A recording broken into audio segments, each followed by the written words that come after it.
La nouvelle gamme d'hybride 818, toujours pareil avec l'appellation H1 et H2. Ici on va voir la tête 818 H1, on va avoir une tête plus classique qui se rapproche beaucoup plus de celle des bois. On va avoir ensuite la tête H2 qui va être beaucoup plus compacte, qui va beaucoup plus se rapprocher de la tête des fers.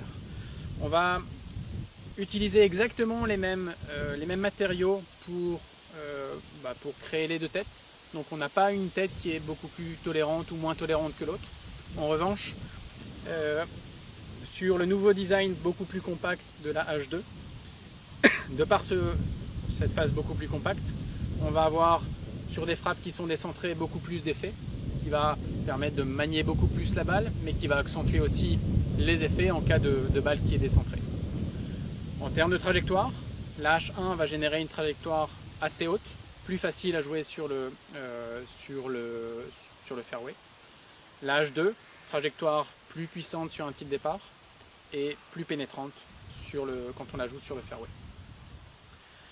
Les technologies intégrées dedans, que ce soit aussi bien H1 ou H2, on a toujours l'Active Recoil Channel qui permet d'avoir une vitesse de balle beaucoup plus importante et moins de spin dans les coups qui sont décentrés.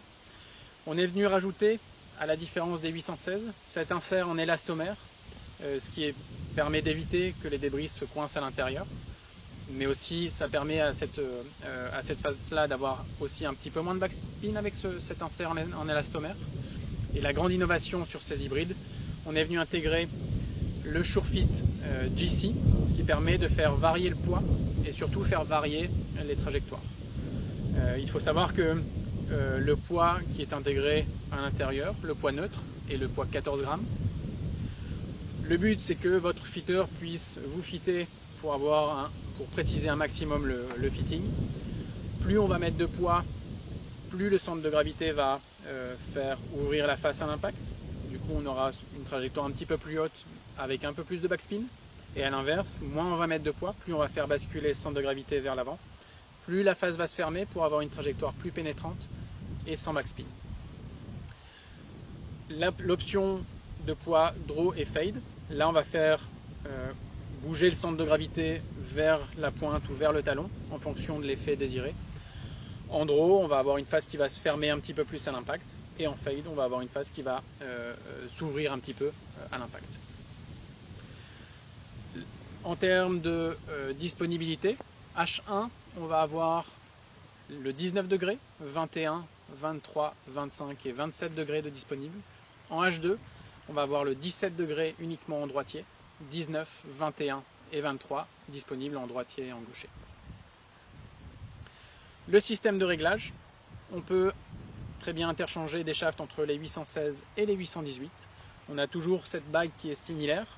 On va pouvoir régler le lie et le loft indépendamment. Ça veut dire qu'en termes de loft, on peut descendre ce 21 degrés en 20 degrés. On peut l'augmenter en 22 degrés et le réaugmenter en 23 degrés. Et on va pouvoir ensuite modifier directement la face de club pour avoir un peu plus de draw ou un peu plus de fade.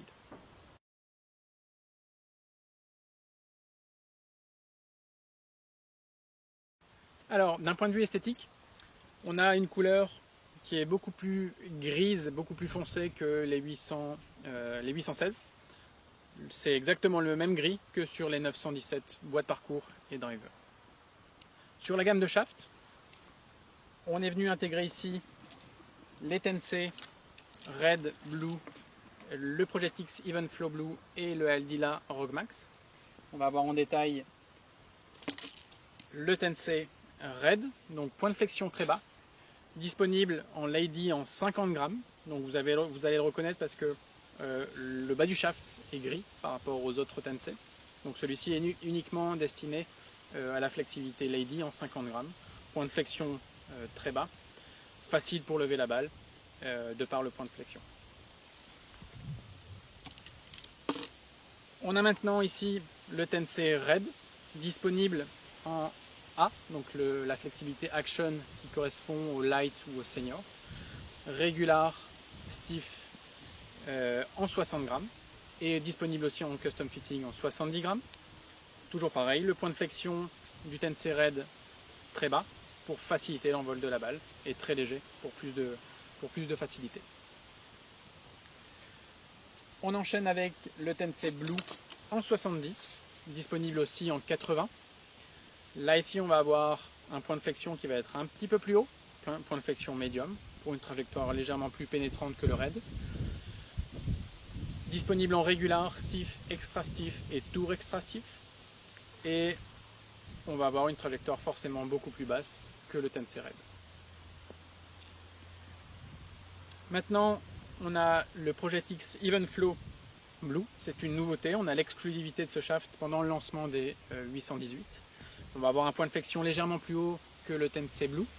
Disponible en 5.5 qui correspond au régular, 6.0 en stiff et 6.5 en extra stiff, en 85 grammes.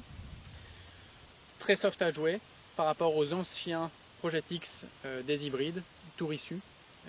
Là ici on a quelque chose de beaucoup plus soft, beaucoup plus agréable à jouer sur ce nouveau shaft.